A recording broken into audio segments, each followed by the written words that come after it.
Vamos lá, a gente estava falando um pouco de voz passiva, e até então a gente falou sobre os 4 passos que vocês vão ter que seguir para transformar uma frase que está em voz ativa em voz passiva. Porém, existe um caso especial que essas 4 regras não vão ser válidas.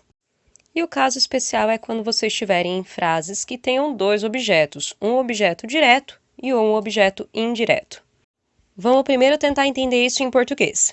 As frases têm uma sintaxe e ela geralmente segue a ordem sujeito, verbo e objeto.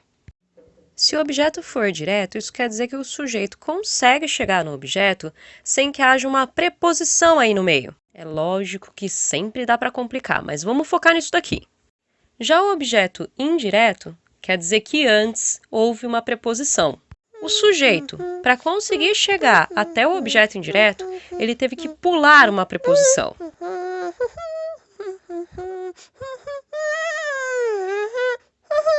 E vamos só relembrar o que são preposições bem comuns em inglês.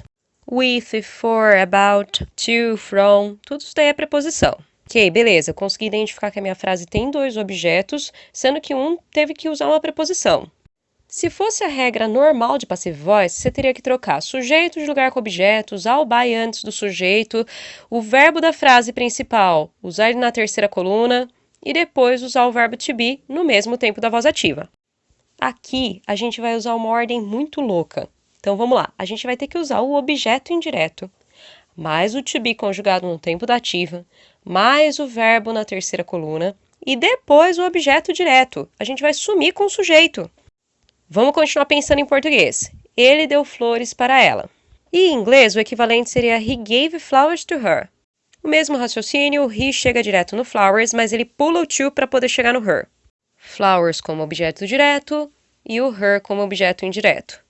No caso do her, quando ele vier para frente, como ele é um pronome, ele vai ter que mudar, ele vai ter que virar she, ele vai voltar a ser she na realidade.